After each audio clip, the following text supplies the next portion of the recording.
Jadi semua manusia ini kecuali Nabi Adam dan Ibu Hawa, penciptaannya itu masing-masing kita ini kejadiannya dalam perut ibu itu selama 40 hari berupa sperma. Jadi kita semua manusia itu awalnya ciptaannya dari mani. Mani dimana awwalukum nutfah, kamu itu dari mani yang yaitu mani yang menjijikkan. Wa akhirukum shifah, dan akhirnya nanti kamu kalau sudah mati jadi bangkai juga menjijikkan. Jadi waktu pertama dan terakhir semua kamu itu menjijikkan. Kalau kita mati nggak laku bangkai kita. Siapa yang mau bangkai Pak ini ganteng jabat? Nggak ada yang mau. Yang mau istri saya cantik? Nggak ada yang mau. Nggak ada yang mau beli bangkai kita, mayat kita. Tapi kalau bangkainya ayam masih laku gimana? Yang kita nggak boleh sombong. Semua prosesnya manusia ini. Semuanya pun anak total misalnya 40 hari lagi. Kata Rasulullah, kita ini telah dari sperma 40 hari pertama, 40 hari kedua adalah segumpal darah. Semuanya pun berhubungan misalnya 40 hari lagi kita ini menjadi segumpal daging. Setelah 40 berapa bulan? Berapa bulan? 4 bulan. Bukan 3 bulan, 40 hari, 4 bulan, ya.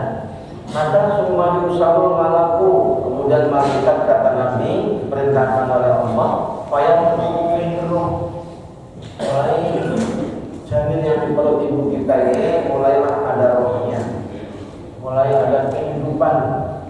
Kata nenek moyang kita, mbah-mbah kita, kalau dul-dulnya sebelah kanan, maka janinnya tandanya laki-laki.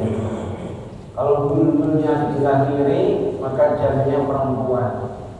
Cuman yang repot kalau dul-dulnya di tengah-tengah, gimana? Enggak laki, enggak perempuan.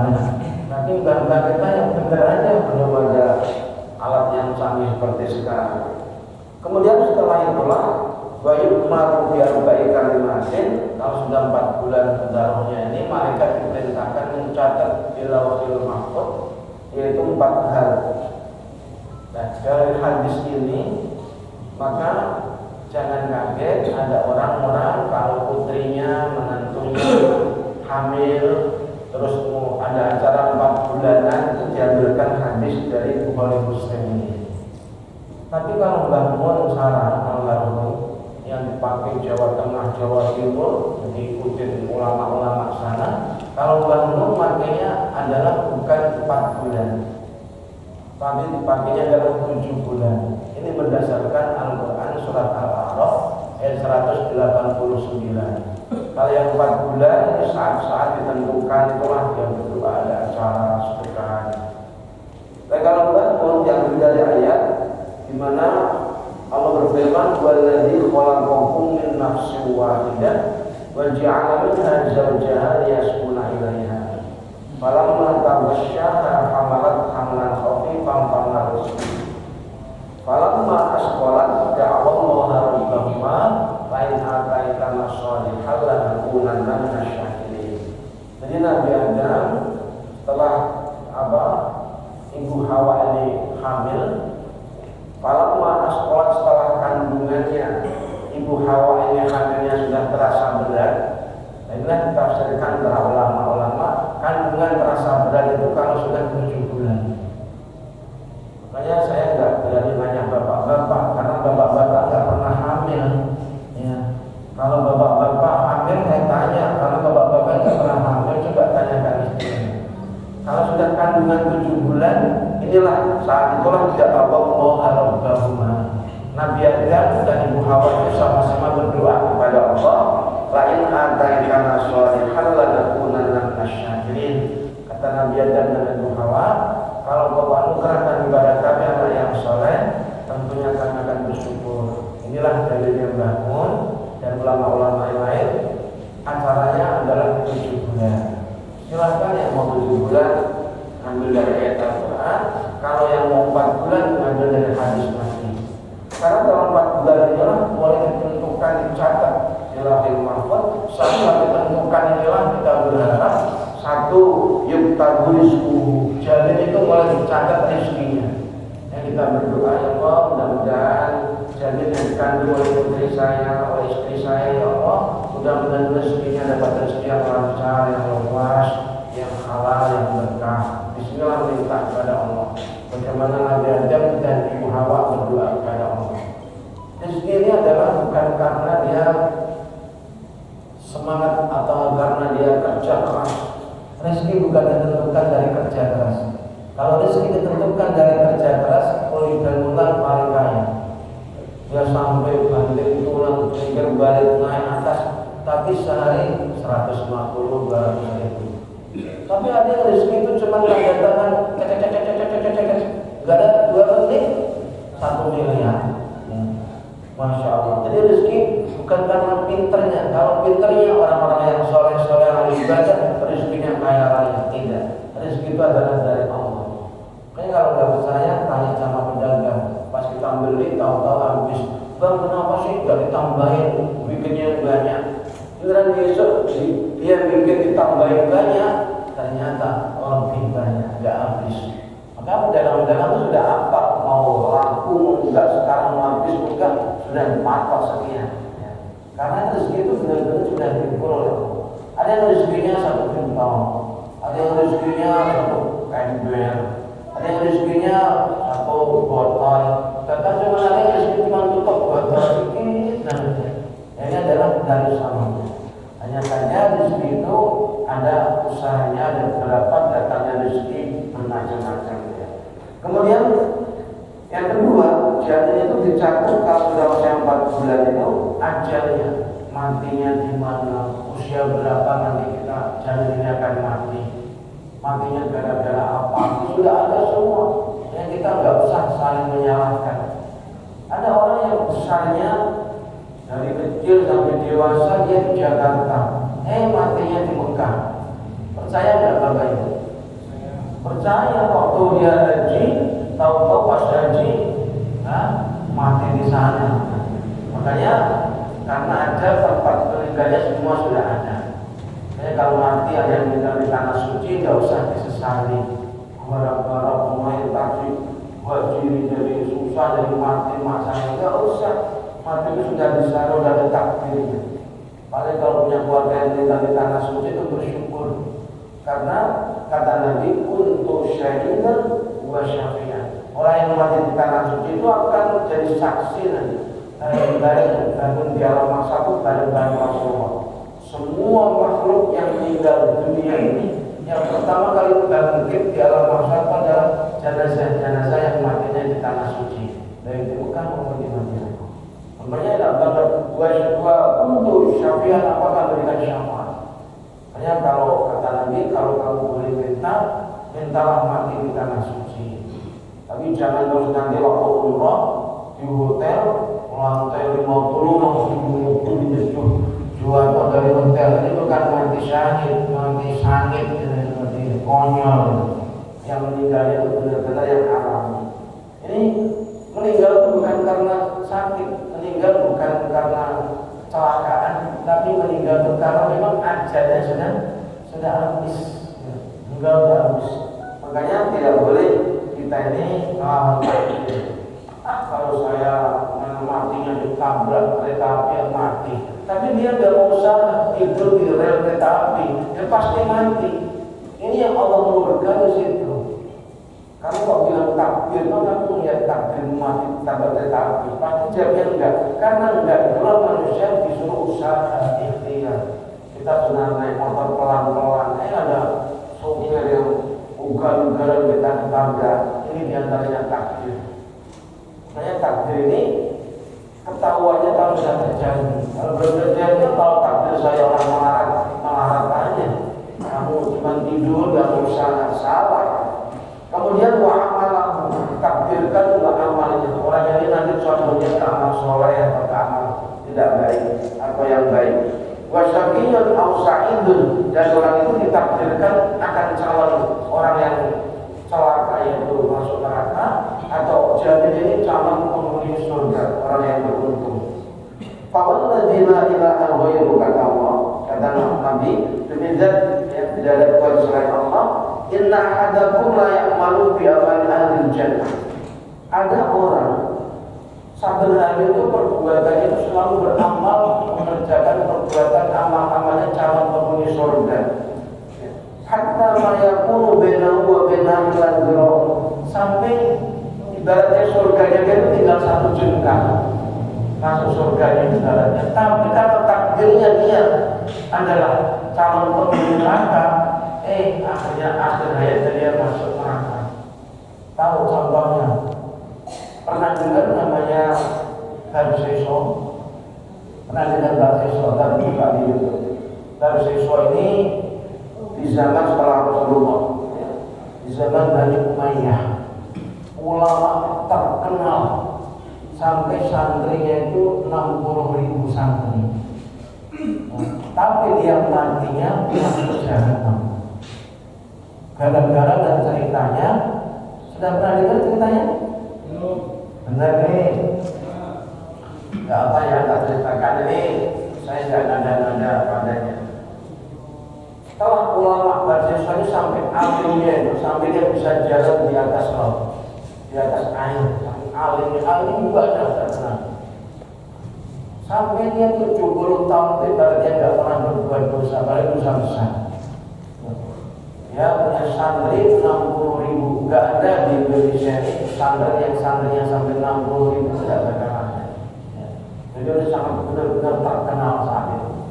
Tapi kalangan iblis ini mengadakan rapat pleno.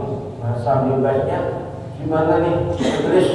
Apakah dia sanggup menggoda Darseso agar dia celaka? Siap, ada yang sanggup.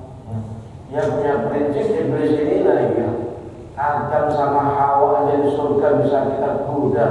Mosok ini manusia biasa gak bisa goda, gak bisa saya goda. Akhirnya ada santri, iblis ini menjelma santri-santrinya. Tapi ulama Darseso, kiai Darseso ini gak ngerti kalau yang menjelma santri baru itu adalah iblis. Kemudian iblis ini menampakkan saben hari itu ibadah hanya zikir sholat wis pokoknya nggak ada duanya. Kiai kontrol Darseso jam tengah malam dia zikir, jam berapa saja dia ibadah. Sampai suatu hari Kiai Darseso ini terharu melihat ada santri baru yang begitu semangatnya. Wahai santri baru, besok ngadu saya, siap Kiai. Setelah ngadem ditanya ada apa Pak Kiai? Kamu itu santri baru, tapi kok ibadahmu seperti hebatnya seperti itu. Saya itu orang yang paling alim di negeri ini. Mulai sombong. Saya paling alim ibadah di negeri ini. Saya dia masih tidur, masih ngurusin anak, ngurusin istri. Kalau kamu tuh anak masih muda, tapi enggak pernah ada istirahat tidur, ibadah aja. Apa sih resepnya, caranya gimana? Nah ini yang dianggap iblis kata-kata ini. Santri baru ngomong Kiai, kenapa saya rajin ibadah kayak seperti ini? Karena saya pernah dosa besar. Orang itu kalau merasa punya dosa, dia akan dihantui dengan kesalahan dan dosanya, sehingga dia akan tobat, akan semangat ibadahnya. Kalau Kiai kan nggak pernah berbuat dosa, beda Kiai. Bagaimana mengaku salah kalau nggak pernah salah? Satu sisi konsep ini benar ya Bapak. Orang itu nggak akan ngaku salah kalau memang nggak pernah salah, nggak pernah berbuat dosa. Tapi kalau orang itu berbuat dosa besar, maka dia pasti akan diambil kesalahannya. Kata Kiai, oh iya benar ya. Pantas saya ibadahnya kalah sama kamu. Terus caranya gimana? Kiai kalau pengen semangat ibadahnya kayak saya, Kiai harus berbuat dosa besar. Apa itu? Ya Kiai bunuh orang aja. Oh jangan, saya Kiai bunuh orang enggak. Terus apa lagi? Kalau gitu Kiai berzina aja. Punya santri banyak. Oh jangan, Kiai berzina. Terus apa lagi nak? Yang kira-kira ringan. Oh ada lagi Pak Kiai dosa besar bisa dilakukan di dalam kamar dari tahu supaya ketahuan. Apa itu? Mabuk. Pak Kiai tengah malam udah mabuk, gak ada yang tahu. Itu nasib kiai berarti ibadahnya tadi melebihi saya. Begitu ya. Kayaknya boleh dah. Nah mulai kan kiai masuk di konsepnya tengah malam terus mabuk, kayak tengah malam akhirnya apa? Manggil santriwatinya. Orang lain tidak sadar. Santriwatinya akhirnya dizinai. Mulailah tadi disuruh zina nggak mau, ya gara-gara mabuk bisa berbuat zina.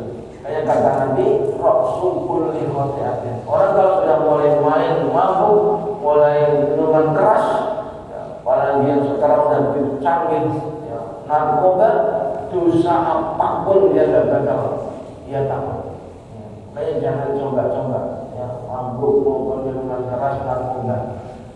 Maka akhirnya kiai ini dengan mabuknya itu menzinai santriwatinya. Sekarang ada nggak seorang ustaz, seorang guru, seorang orang yang berilmu menzinai muridnya, ada nggak? Banyak. Apa yang disampaikan Nabi itu pasti terjadi, pasti terjadi. Berapa banyak orang-orang ustaz-ustaz penceramah hancur namanya juga gara-gara perselingkuhan perempuan. Kalau udah pernah saya sampaikan, yang bapak-bapak nggak usah kita macam-macam, nggak usah berselingkuh, neko-neko. Berapa banyak pejabat negara yang hancur namanya gara-gara warga. Apalagi mohon maaf, kalau pegawai negeri, PNS, itu udah ketahuan golongannya. Kalau dia punya istri 4, wah ini bisa akhirnya tuntutan istri akhirnya nekat bisa berbuat korupsi, bisa menjadi bikin judi online, bisa jadi ini gara-gara tuntutan istri yang nggak solehah. Ini saya katakan sampai teman saya orang kaya raya istrinya dua sampai bulan itu istrinya satunya dikasih jatah 30 juta bersih selain jatah yang lain-lain. Itu cuma pokok 30 juta, 2 orang 40 juta. Tapi akhirnya minggu-minggu pertama bahagia. Akhirnya apa? Istri yang kedua ini banyak tuntutan. Mas, seorang suami kan harus adil, betul. Sekarang kamu belikan mobil dong kayak istrimu yang pertama. Wah, mulai dari beliin mobil, masih duit masih ada. Bulan beliau belikan rumah. Nah, kalau rumah-rumahan mah tenda bisa murah. Kalau rumah beneran ratusan juta kan. Nah, kalau kita PNS enggak bener. Nah, bapak-bapak gak usah neko-neko, satu aja, ya. Satu aja, nanti berantakan rumah tanggamu, ya. Kecuali kalau kamu benar-benar istrimu solehah yang memandang masalah materi bisa aja. Tapi Allah sudah berfirman, "Walan tastati'u an ta'dilu bainal nisa'i walau harastum." Itu di Al-Qur'an surat An-Nisa. Kamu enggak bakalan bisa berlaku adil terhadap istri-istrimu meskipun kamu ada usaha untuk berbuat adil. Tapi kata Allah menjawab enggak gagal kamu bisa. Itu Allah yang menciptakan kita. Nah, kalau saya sampaikan seperti itu, bapak-bapak ada yang nyontok, Ustaz, untuk tahu adil dan tidak kan harus kita coba dulu, Ustaz. Kalau baru satu kan belum tahu kita kerja prank. Orang Allah sudah menyampaikan itu nggak mau lawan ya. Terserah kalau mau nekat lagi, kalau belum berani namanya silakan aja. Aku dengan saya dengan teman saya seperti itu. Akhirnya apa? Setelah hamil, ketahuan iblis ini menjelma kemana-mana. Aslinya jelma, keluar kasih tahu pada masyarakat ada seorang kiai menzinai perempuan santriwatinya sekarang hamil. Kalau nggak percaya silakan lihat di daerah sana. Kemudian setelah itulah iblis ini menjelma datang kepada kiai lagi, kiai gawat ada apa? Di luar sana berita sudah kemana-mana ada seorang kiai bahwa menzinai santriwatinya. Bahaya kiai kalau kita demo ini bisa habis nih pesantren, habis namanya kiai. Terus gimana nak? Gampang kiai, udah bunuh aja, pendem di kamar, nggak ada yang tahu. Oh iya. Akhirnya sudah menghamili, kemudian dipendem. Setelah dipandang dikubur di kamarnya, iblis menjelma di luar. Ada seorang kiai menzinai santriwati yang nggak tanggung jawab, sudah hamil, dibunuh lagi. Kalau nggak percaya, silakan datang di kamarnya. Kalau bahasa sekarang pihak kepolisian datanglah ke kamarnya membongkar, ternyata ada buktinya. Apa yang terjadi? Kiai itu hanya dihukum gantung. Setelah dihukum gantung, iblis menjelma. Kalau kiai kepengen saya selamatin kecil untuk melepaskan gantungan ini. Tolong saya enggak, dia udah panik. Kalau tolong ada fee-nya, imbalannya, ada syaratnya. Enggak cuma tolong aja. Iya, syarat apa? Tak penuhi semua. Syaratnya cuma satu, ucapkan kata-kata syirik. Setelah mengucapkan ada kata-kata syirik, ada Tuhan selain Allah, langsung dicabut oleh malaikat Israel, mati dalam keadaan su'ul khatimah. Ini contoh kalau takdir itu tidak salah. Jelas apa ini? Tapi kata Nabi di sini, wa inna ahadakum ada seorang layak malu biamali adina. Saben hari itu perbuatannya melakukan dosa-dosa penghuni surga, perbuatannya penghuni neraka. Yang dikerjakan dosa aja. Tapi karena takdirnya itu dia calon penghuni surga, delalah itu bahasa Jawa ya. Tahu nggak delalah itu artinya ya delalah. Ya. Tahu-tahu ya, karena takdirnya calon penghuni surga, akhir hayatnya dia taubat. Kayak seperti siapa? Di antaranya adalah kita bisa lihat kayak Fudail bin Iyad, bisa dilihat nanti. Fudail bin Iyad itu dulunya garang, pimpinan garang, begal tiap malam, udah kerja yang begal di daerah Irak. Ini ceritanya.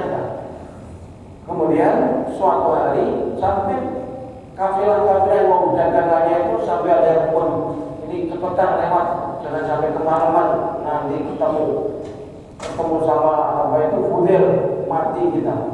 Ada yang baca ayat Al-Quran, alam ya'nil ladzina amanu an takhsha'a qulubuhum li dzikrillah. Ada kafilahnya yang membaca, apakah belum tiba saatnya orang-orang yang beriman untuk menerangkan batinmu? Apa enggak ada puas-puasnya kalau itu garong, berzina, mabuk, judi? Itu Fudail itu gemetar.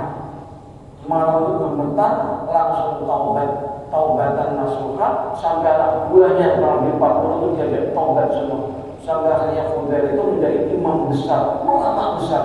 Sampai Imam Syafi'i aja berguru sama banyak sama beliau. Sampai jadi waliullah, kekasih Allah. Dulunya begal, garong, bunuh orang, mabuk, judi, berzina, udah kerjanya. Tapi karena dia takdirnya dia calon penghuni surga, delalah dia taubat-taubatan nasuha, bisa jadi wali. Apalagi bapak gak pernah bunuh orang, gak pernah berzina, gak pernah judi, gak pernah mabuk, bisa gak jadi wali? Bisa. Wali murid, bukan wali ubah. Kalau wali murid, wah semua. Kalau wali murid benar-benar taubatan nasuha. Kemudian cerita lagi bisa juga bagaimana Sunan Kalijaga. Sunan Kalijaga sebelum jadi wali Songo itu satu-satunya 9 sunan wali yang tidak turunan Rasulullah itu Sunan Kalijaga. Sunan Kalijaga dulu kalau Sunan Bonang tadi mengadakan perjalanan dipondok oleh Sunan Kalijaga. Mana harta bendamu? Kamu mau musafir pasti bawa harta benda banyak. Kata Sunan Bonang, aku gak bawa harta benda. Kalau kamu butuh harta benda, lihat itu buah air yang ada di atasmu. Lihat, kamu lihatin, itu langsung jadi emas semua oleh Sunan Bonang. Semenjak itulah Sunan Kalijaga, wah, kalau saya ngambil masukannya itu, saya malah mati nanti bawahnya gimana nih? Saya malah taruhannya nyawa, rampok orang. Kalau kita pun nggak jadi ngambil itu terus, aku minta ilmunya gimana caranya kalau ngomong dari mas-mas, hai rumah dari mas-mas, hai kerikil batu dari mas-mas, itu aku minta. Oke, kalau itu yang kamu minta, kamu harus ikut saya. Akhirnya diajarin dia taubat sampai akhirnya jadi waliullah. Jadi perjuangannya apa dari waliullah itu nggak sembarangan. Kemudian yang terakhir contohnya yaitu di zaman Rasulullah. Di zaman Rasulullah ini ada seorang yang kerjanya itu berbuat dosa aja. Itu zaman Nabi itu. Nabi ada tapi dia nggak tertarik sama Nabi, belum dapat hidayah. Kerjanya yang mabuk, ya judi, ya zina, garong, wes pokoknya kecuali syirik. Pas lagi bulan Ramadan, dia dapat hidayah. Mau ada niatan tobat semua. Pokoknya aku mulai masuk Ramadan, saya akan tobat. Ikutin kajian-kajian Muhammad Rasulullah. Akhirnya benar ikuti jamaah kajian-kajian Nabi. Tapi orang itu sudah keburu, sudah terkenal di lingkungannya bahwa manusia ini nggak ada baiknya, nggak terkenal sampai dicap calon penghuni neraka, saking jahatnya. Nah, pas tobat bulan Ramadan itu belum sampai lebaran dia meninggal. Pas meninggal itu apa yang terjadi, lingkungannya, masyarakatnya nggak mudah keburu benci, syukurin, mampus, neraka, sedang ngerasain, semua mengucap penghuni neraka. Sampai jenazahnya itu dari urusin, dari mandiin, dari kuburin, saking begitu kebenciannya. Dan tetangganya ini lapor pada Rasulullah, ya Rasul, tetangga kami termasuk sahabat baru kita ya Rasul, ini meninggal dunia. Inna lillahi wa inna ilaihi raji'un, kata Nabi. Meninggal kan biasa, kenapa? Ini luar biasa ya Rasul. Apa luar biasanya? Luar biasanya itu dari urusin jenazahnya. Kenapa? Dia itu jahat, dicap penghuni neraka oleh manusia semua, lingkungannya. Karena dia adalah mabuk, judi, garong, nyolong, wes terjadi. Akhirnya Nabi Muhammad ingin menunggu wahyu, tahu-tahu Jibril datang. Pas, ya Rasulullah, ada salam dari Allah untukmu. Kata Allah, kamu disuruh ngurusin jenazah sahabat yang baru tobat bulan Ramadan ini. Dan ketahuilah tobatnya diterima oleh Allah, dan dia calon penghuni surga, bukan calon penghuni neraka yang ditujukan oleh masyarakat sekitarnya. Langsung Rasulullah berangkat. Setelah berangkat ngurusin mandiin, kafanin, pas lagi nonton jenazahnya itu, Nabi itu sampai badannya, pakaiannya itu sampai diwingkis di gunung ini. Jalan itu berjubel-jubel kayak orang dijepit macam. Beberapa sahabat ini yang ikut, termasuk Bilal bin Rabah ini, ikutin, ngeliatin, Rasulullah nggak berani naik sampai kuburan. Jalannya itu mepet-mepet. Setelah selesai dikubur, baru nanya, ya Rasul, ada apa? Tadi saya perhatikan jalan Musa dari rumah sampai ke kuburan kok miring-miring pada kejepit itu, apa yang terjadi ya Rasul? Apa yang kau lihat? Apa kata Nabi? Ini aromara karomna. Semuanya aku melihat, apa yang kalian semua nggak melihat? Melihat apa yang Rasul? Ditanya beberapa orang ini aja, kita aja. Betul itu yang kau lihat. Tapi yang aku lihat tadi puluhan ribu malaikat dikerahkan oleh Allah untuk menghormati jenazah orang yang diterima tobatnya bulan Ramadan. Langsung orang-orang langsung apa? Langsung dia salah, merasa salah selamanya seumur badannya. Kalau seperti itu mau ngomong apa kita? Ya. Makanya biasa kalau Ramadan itu biasanya kayaknya Ramadan itu kalau minggu pertama itu masjid penuh, musola penuh. Bener nggak Bapak itu? Di lingkungan Bapak itu lihat minggu pertama banyak orang yang tobat, yang biasanya gaple, terawihnya, yang biasanya hidupnya campur aja, terawihnya semua, biasanya mabuk, karena dia tobat, dia cerita ini. Ya. Tapi giliran nanti akhir-akhir udah nggak ada lagi lagi. Makanya kita ini nggak boleh ngomong sama orang, ucap orang neraka lo, nerakanya mbahmu. Kalau seperti ini mau ngomong apa kamu seperti itu? Makanya sampai-sampai termasuk, mohon maaf, ini adalah daripada takdirnya Abu Thalib itu matinya mati kafir. Pamannya tapi muslim dari kecil, ya. Itu tapi matinya mati kafir. Itu sampai ceritanya Rasulullah, hanya hadisnya ada Bukhari Muslim, udah Bukhari nomor 65, 64, Muslim nomor 210. Di antaranya bahwa saat itu ceritanya pas mau meninggal itu ditungguin Abu Jahal. Ya. Abu Jahal itu khawatir jangan sampai Abu Thalib itu ngikutin Muhammad ponakannya. Termasuk Abdullah, ini satunya lagi temannya Abu Jahal, ini juga mau meninggal dunia, itu ditungguin aja. Nabi Muhammad datang, sudah ada dua orang yang kafir ini. Rasulullah bagi tanggung jawabnya kepada pamannya, karena kayak orang tuanya sendiri, wahai paman, ucapkan 2 kalimat syahadat agar kami nanti jadi saksi kalau engkau di akhirat nanti. Tarik Abu Jahal, masuk kamu lupa ajar nenek moyangmu. Ajar Nabi, ucapkan 2 kalimat syahadat, tarik Abu Jahal.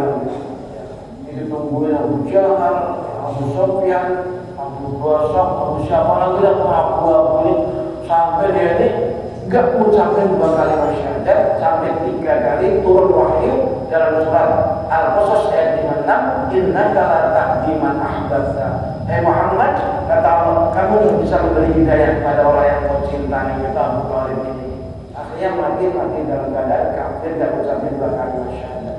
Makanya sebagaimana Rasulullah dapat syafaat dari Allah adalah Abu Thalib itu kata Nabi bahwa dua fi sohin min narin walaula anak lakana fil darbil asfali minna. Kalau saja tidak karena saya, kata Rasulullah, dia akan neraka di intipnya neraka.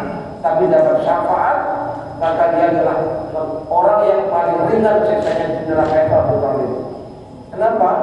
Hadis ini disebutkan dalam halaman 223, Abu Thalib itu besok dikasih sendal oleh Allah 2 sendal.